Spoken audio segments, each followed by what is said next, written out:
Hello साथियों, मैं BL लूणा मेरे यूट्यूब चैनल स्टडी टाइम में आपका हार्दिक स्वागत करता हूं। हम हिंदी साहित्य का इतिहास पढ़ रहे हैं और उस हिंदी साहित्य के इतिहास में ये हमारी 36 नंबर क्लास है। अगर आप मेरे चैनल पर पहली बार आए हो तो आप मेरे चैनल को सब्सक्राइब कर ले, बेल आइकन को ऑल पे प्रेस कर ले ताकि मेरे आने वाले हर वीडियो का नोटिफिकेशन आपको मिलता रहे। एक मेरा अन्य चैनल है मोटिवेशन टाइम बीएल लूणा के नाम से, उस पर भी आप विजिट कर सकते हो, जिसमें मैं अच्छी वीडियो अपलोड करता रहता हूँ। बात करें पहले क्वेश्चन की, तो आज का हमारा जो पहला क्वेश्चन है वो है, इनमें से कौन सी रचना मत्तीराम की नहीं है, यानी जो मत्तीराम की नहीं है वो रचना का नाम बताना आपको। है अलंकार पंचाशिका, व वृत्त कौमुदी, स ललित ललाम, द रसिक प्रिया। तो एक नंबर में द वाला ऑप्शन है रसिक प्रिया। दो नंबर देखिए,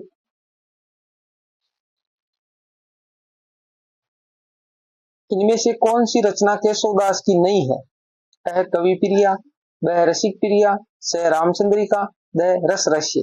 तो दो नंबर में द वाला ऑप्शन है रस रहस्य। तीन नंबर क्वेश्चन देखिए, जन्म ग्वालियर जानिए मथुरा बसी ससुराल, ये पंक्ति किस कवि के विषय में है। अ केशव, ब बिहारी, स गणानंद, द पद्माकर। तो ये बात है वो बिहारी के बारे में, ब वाला ऑप्शन है। चार नंबर क्वेश्चन देखिए, जयपुर नरेश प्रताप शाही के दरबार में रहने का श्रेय किस कवि को मिला था। अ बिहारी, ब पद्माकर, स सेनापति, द मतीराम। तो चार नंबर में ब वाला ऑप्शन है पद्माकर। पांच नंबर देखिए, इनमें से कौन सा कवि इटावा का निवासी माना जाता है। अ घनानंद, ब बिहारी, स चिंतामणि त्रिपाठी, द देव।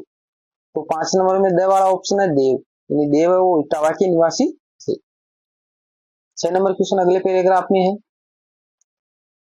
निम्नलिखित सूचियों को सुमेलित करके सही कूट का चयन कीजिए। अ श्रृंगार मंजरी, ब रस विलास, स रतन हजारा, द अलंकार पंचाशिका। इधर एक दो तीन चार दे रखे, मंडन, चिंतामणि, मतीराम और रसनिधि। तो इसके अंदर देखो 6 नंबर में द वाला ऑप्शन है।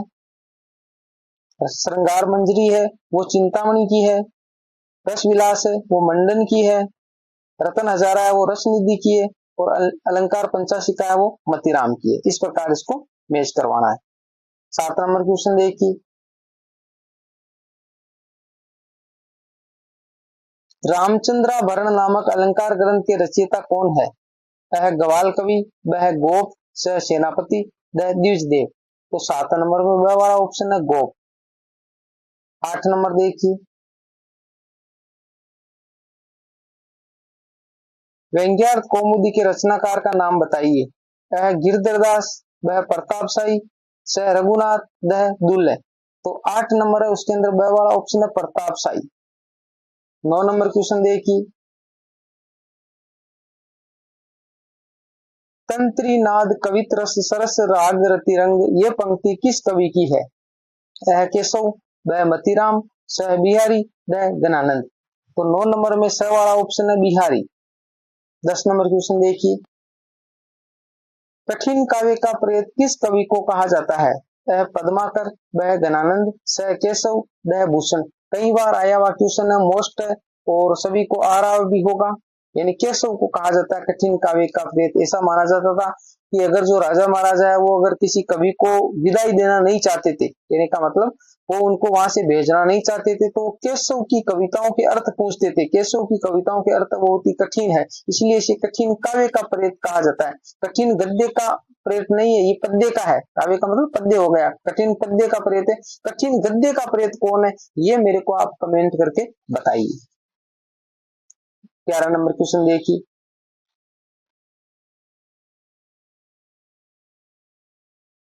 त्यों मलेच्छ वंश पर शेर शिवराज है, इस पंक्ति के रचयिता कवि कौन है। अ सुदन, ब भूषण, स गवाल, न गोप। ये भी शानदार क्वेश्चन है, ब वाला ऑप्शन है भूषण। 12 नंबर क्वेश्चन देखिए, हिंदी में लक्षण ग्रंथों की परिपाटी पर रचना करने वाले जो सैकड़ों कवि हुए हैं वे आचार्य कोटि में नहीं आते, वे कवि ही है, ये कथन किसका है।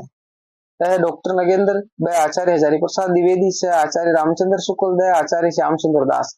तो 12 नंबर में स वाला ऑप्शन आचार्य रामचंद्र शुक्ल। 13 नंबर क्वेश्चन देखिए, रीति मुक्त स्वच्छंदतावादी कवि इनमें से कौन है? घनानंद, ब भूषण, स पद्माकर, द सेनापति। तो 13 नंबर में अ वाला ऑप्शन है घनानंद। 14 नंबर क्वेश्चन देखिए, लक्षण ग्रंथ का अभिप्राय इनमें से क्या है? काव्यांग निरूपण ग्रंथ, वह प्रकृति परक ग्रंथ, स महाकाव्य। तो 14 नंबर में अ वाला ऑप्शन है काव्यांग निरूपक ग्रंथ। आगे है ऑप्शन, एक ऑप्शन आगे रह गया, परंतु हमारा आंसर ए वाला ही है, काव्यांग निरूपक ग्रंथ। क्वेश्चन नंबर 15, यद्यपि सुजाति सुलक्षणी सुवर्ण सरस सुवर्त भूषण बिनु ने विराजे ही कविता बनीता मीत। ये दोहा किस कवि का है? यानी अलंकार को महत्व देते थे, कौन देते थे?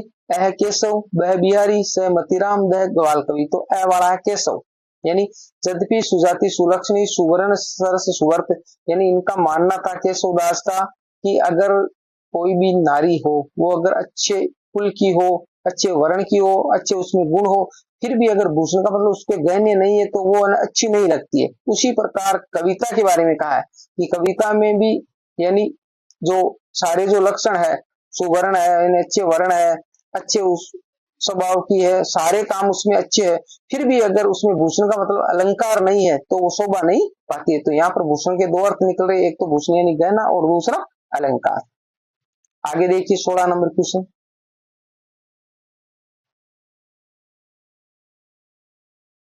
भानुदत्त की रस मंजरी के आधार पर रीति आचार्यों ने किस प्रकार के ग्रंथों की रचना की है? अलंकार ग्रंथ, ब रस निरूपक ग्रंथ, स नायिका भेद ग्रंथ, द सर्वांग निरूपक ग्रंथ। तो 16 नंबर है, उसमें स वाला ऑप्शन है नायिका भेद ग्रंथ। 17 नंबर क्वेश्चन देखिए, रीति काल के कवियों को आचार्य न मानने का कौन सा कारण इनमें नहीं है?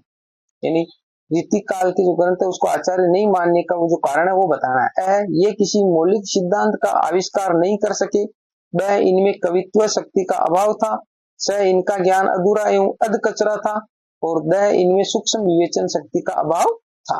तो 17 नंबर में ब वाला ऑप्शन है, इनमें कवित्व शक्ति का अभाव था। 18 नंबर क्वेश्चन देखिए, डॉक्टर नगेंद्र ने रीति ग्रंथकारों को किस प्रकार का आचार्य माना है? अ कवि शिक्षक आचार्य, ब उद्भावक आचार्य, स व्याख्याता आचार्य, द इनमें से कोई नहीं। तो ए वाला ऑप्शन है कवि शिक्षक आचार्य। डॉक्टर नगेंद्र ने इनको क्या माना है? कवि शिक्षक आचार्य। आगे देखिए 19 नंबर क्वेश्चन,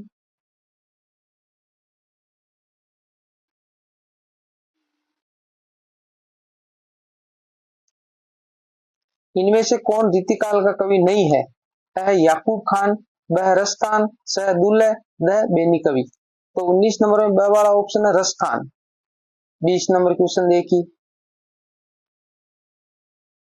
इत आवती चली जात उत चली छह सातक हाथ, ये पंक्ति किस कवि की है? अ घनानंद, ब मतीराम, स बिहारी, द देव। तो 20 नंबर में स वाला ऑप्शन है बिहारी, यानी ये पंक्ति है वो बिहारी की है।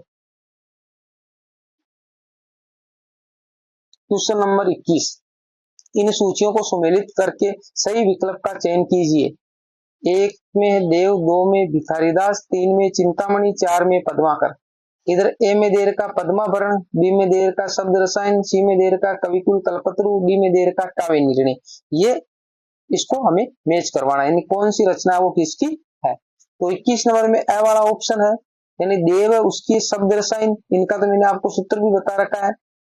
भिखारीदास है उसकी है देवाड़ा यानी काव्य निर्णय, और चिंतामणि है उसकी है कवि कुल कल्पतरु, और पद्माकर की है पद्मा भरण। इस प्रकार इसको मैच करना होता है। ऐसे क्वेश्चन है वो अगर आपको एक दो आ रहे होंगे तो आप एक दो को मैच करके भी इसके आंसर निकाल सकते हो। ज्यादा हार्ड देखने में लगते, बाकी इतने हार्ड होते नहीं है।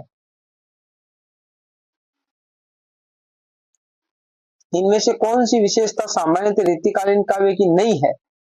रीति निरूपण, ब चमत्कार प्रदर्शन, स राष्ट्रीय भावना, द श्रृंगार रस की प्रमुखता। तो 22 नंबर है, उस 22 नंबर में हमारा स वाला ऑप्शन है राष्ट्रीय भावना, ये इसके अंदर देखने को नहीं मिलती है। आगे देखिए 23 नंबर क्वेश्चन, बनन में बागन में बगरियो बसंत है, ये पंक्ति किस रीतिकालीन कवि की है? पद्माकर, ब सेनापति, स गवाल कवि, द भिखारीदास। तो इसके अंदर ए वाला ऑप्शन है ये पद्माकर की है। बनन में बागन में बगरियो बसंत है, यानी सेनापति और पद्माकर उनकी जो प्रकृति चित्रण है उनसे संबंधित है। तो कई बार हम कंफ्यूजन हो जाते हैं कि यार सेनापति की है या पद्माकर की। ऐसे दो ऑप्शन है एग्जामिनर अक्सर देता है जो कंफ्यूजन पैदा करे। बाकी याद रखना ये पद्माकर की है। 24 नंबर क्वेश्चन देखिए, रनित भृंग घंटावली झरित दान मधु नीर में किस ऋतु का वर्णन बिहारी ने किया है? ग्रीष्म ऋतु, व शरद ऋतु, सह पावस ऋतु, द बसंत ऋतु। तो 24 नंबर में द वाला ऑप्शन है वसंत ऋतु। 25 नंबर क्वेश्चन जो इस क्लास का लास्ट क्वेश्चन है, भाषा की लक्षक एवं व्यंजक बल की सीमा कहां तक है? इसकी पूरी परख इन्हीं को थी। आचार्य शुक्ल ने इस कथन में इन्हीं शब्द किस कवि के लिए प्रयुक्त किया है? बिहारी, ब घनानंद, स पद्माकर, द सेनापति। तो इसके अंदर ब वाला ऑप्शन है घनानंद, यानी घनानंद के बारे में आचार्य रामचंद्र शुक्ल ने कहा है। तो ये 25 क्वेश्चन थे जो हिंदी साहित्य से संबंध रखते। उम्मीद करता हूँ ये सारे क्वेश्चन आपको पसंद आए होंगे, अच्छे लगे होंगे। अगर अच्छे लगे हैं तो इसको अपने दोस्तों के साथ में शेयर करें, ज्यादा से ज्यादा वीडियो को लाइक करें, और किसी भी प्रकार का डाउट रहता तो आप मेरे को कमेंट करके पूछे। मेरे चैनल को सब्सक्राइब करके रखें ताकि मेरे आने वाले हर वीडियो का नोटिफिकेशन आपको मिलता रहे। मिलते हैं अगली वीडियो में, तब तक के लिए जय भीम, जय भारत।